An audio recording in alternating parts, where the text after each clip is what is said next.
ओम विष्णुवे नमः। आप सभी का स्वागत है आपके अपने YouTube चैनल कहानी टॉकीज पर। आज मैं आप सभी के समक्ष जेठ मास महात्म्य में अध्याय 21 प्रस्तुत कर रही हूँ। इससे पूर्व के अध्याय चैनल पर अपलोड किए गए हैं, चैनल पर जाकर जरूर सुनें तथा संपूर्ण अध्याय को सुनने के लिए वीडियो को अंत तक देखें।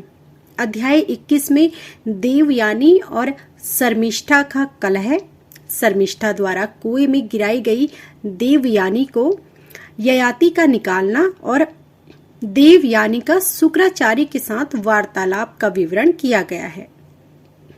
सौनक जी कहते हैं, भरत शर्व जब कंचमृत संजीवनी विद्या सीखकर आ गए तब देवताओं को बड़ी प्रसन्नता हुई। वे कच्छ से उस विद्या को पढ़कर कृतार्थ हो गए। फिर सबने मिलकर इंद्र से कहा, हे पुरंदर, अब आपके लिए पराक्रम करने का समय आ गया है। अपने शत्रुओं का संहार कीजिए। संगठित होकर आए हुए देवताओं द्वारा इस प्रकार कहे जाने पर इंद्र बहुत अच्छा कहकर भूलोक में आए। वहीं एक वन में उन्होंने बहुत सी स्त्रियों को देखा।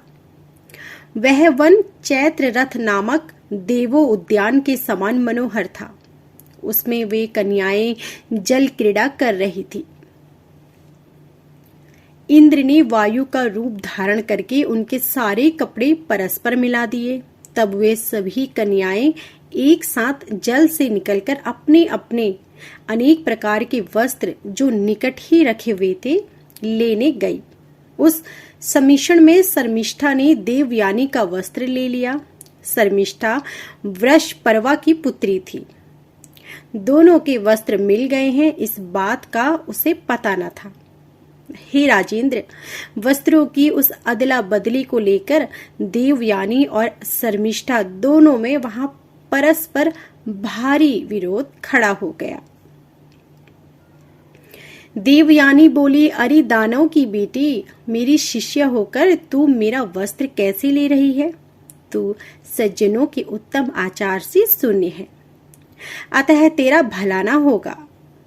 शर्मिष्ठा ने कहा, अरे मेरे पिता बैठे हो या सो रहे हो, उस समय तेरा पिता विनयशील सेवक के समान नीचे खड़ा होकर बार बार वंदो जनों की भांति उनकी स्तुति करता है।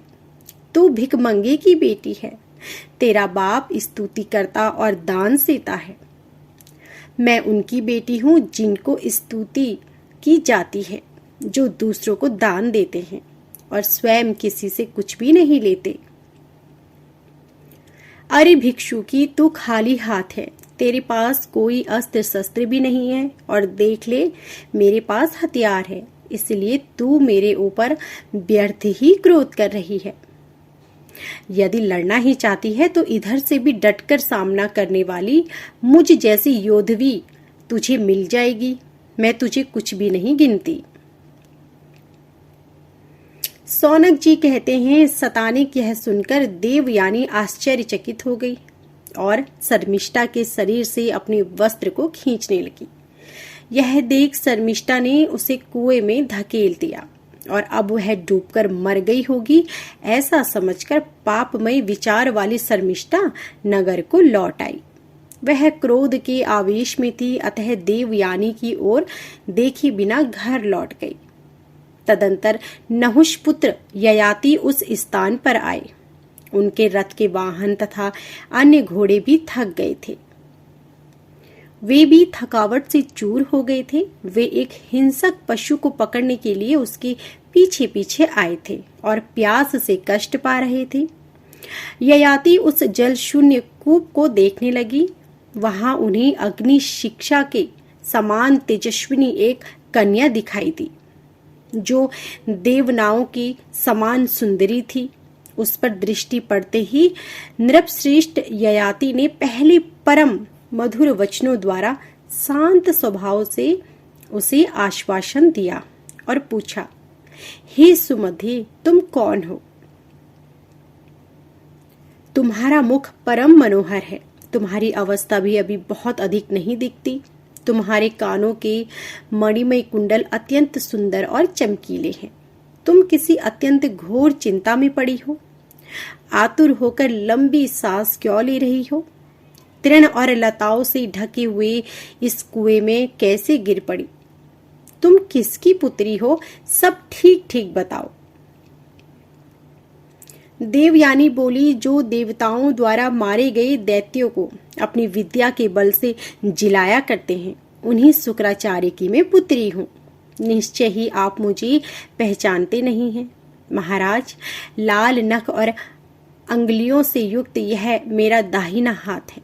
इसे पकड़कर आप इस कुएं से मेरा उद्धार कीजिए। मैं जानती है कि आप उत्तम कुल में उत्पन्न हुए नरेश हैं। मुझे यह भी ज्ञात है कि आप परम शांत स्वभाव वाले पराक्रमी तथा यशस्वी वीर हैं।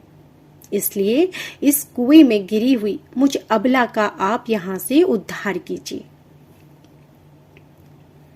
सौनक जी कहते हैं, सतानिक तदंतर नहुष पुत्र राजा ययाति ने देवयानी को ब्राह्मण कन्या जानकर उसका दाहिना हाथ अपने हाथ में से उसे उस कुएं से बाहर निकाला।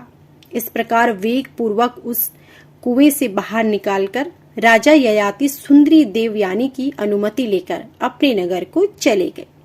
नहुष नंदन ययाति के चले जाने पर सती साध्वी देवयानी शोक से संतप्त हो गई और अपने सामने आई हुई धाय घूर्णिका से बोली। देवयानी ने कहा, घूर्णिके, तुम तुरंत वेग पूर्वक यहाँ से जाओ और शीघ्र मेरे पिताजी से सब वृतांत कह दो। अब मैं राजा वृषपौ के नगर में प्रवेश नहीं करूंगी, उस नगर में पैर नहीं रखूंगी। सौनक जी कहते हैं, सतानिक देवयानी की बात सुनकर पूर्णिका तुरंत असुरराज के महल में गई और वहां शुक्राचार्य को देखकर कांपती हुई उसने संभर्व पूर्वक चित्त से वह बात बतला दी। उसने कहा, महाप्रज्ञ, वृषपर्वा की पुत्री शर्मिष्ठा के द्वारा देवयानी वन में मार डाली, मृत तुल्य कर दी गई है। अपनी पुत्री को शर्मिष्ठा द्वारा मृत तुल्य हो गई सुनकर शुक्राचार्य बड़ी उतावली के साथ निकले और दुखी होकर उसे वन में ढूंढने लगे। तदंतर वन में अपनी बेटी देवयानी को देखकर शुक्राचार्य ने दोनों भुजाओं से उठाकर उसे हृदय से लगा लिया और दुखी होकर कहा, बेटी, सब लोग अपने ही दोष और गुणों से अशुभ या शुभ कर्मों से दुख एवं सुख में पड़ते हैं। मालूम होता है तुमसे कोई बुरा कर्म बन गया था, जिसका तुमने इस रूप में प्रायश्चित किया है। देवयानी बोली, पिताजी, मुझे अपने कर्मों के फल से निस्तार हो या ना हो, आप मेरी बात ध्यान देकर सुनिए। वृषपर्वा की पुत्री शर्मिष्ठा ने आज मुझसे जो कुछ कहा है, क्या यह सच है? वह कहती है, मैं भाटों की तरह दैत्यों के गुण गाया करती हूँ, और लाडली शर्मिला क्रोध से लाल आंखें करके आज मुझसे इस प्रकार अत्यंत तीखे और कठोर वचन कह रही थी। देवयानी तो स्तुति करने वाले, नित्य भीख मांगने वाले और दान लेने वाले की बेटी है, और मैं तो उन महाराज की पुत्री हूँ जिनकी तुम्हारे पिता स्तुति करते हैं, जो स्वयं दान देते हैं और लेते किसी से एक अधेला भी नहीं है। वृषपर्वा की बेटी शर्मिष्ठा ने आज मुझसे ऐसी बात कही है। कहते समय उसकी आंखें क्रोध से लाल हो रही थी, वह भारी घमंड से भरी हुई थी। हे तात, यदि सचमुच मैं स्तुति करने वाले और दान लेने वाले की बेटी हूं तो मैं शर्मिष्ठा को अपनी सेवाओं द्वारा प्रसन्न करूंगी। यह बात मैंने अपनी सखी से कह दी थी। मेरे ऐसा कहने पर भी अत्यंत क्रोध में भरी हुई शर्मिष्ठा ने उस निर्जन वन में मुझे पकड़कर कुएं में धकेल दिया। उसके बाद वह अपने घर चली गई। शुक्राचार्य ने कहा, देवयानी, तू स्तुति करने वाले, भीख मांगने वाले या दान लेने वाले की बेटी नहीं है, तो उस पवित्र ब्राह्मण की पुत्री है जो किसी की स्तुति नहीं करता और जिसकी सब लोग स्तुति करते हैं। इस बात को वृषपर्वा, देवराज इंद्र तथा राजा ययाति जानते हैं।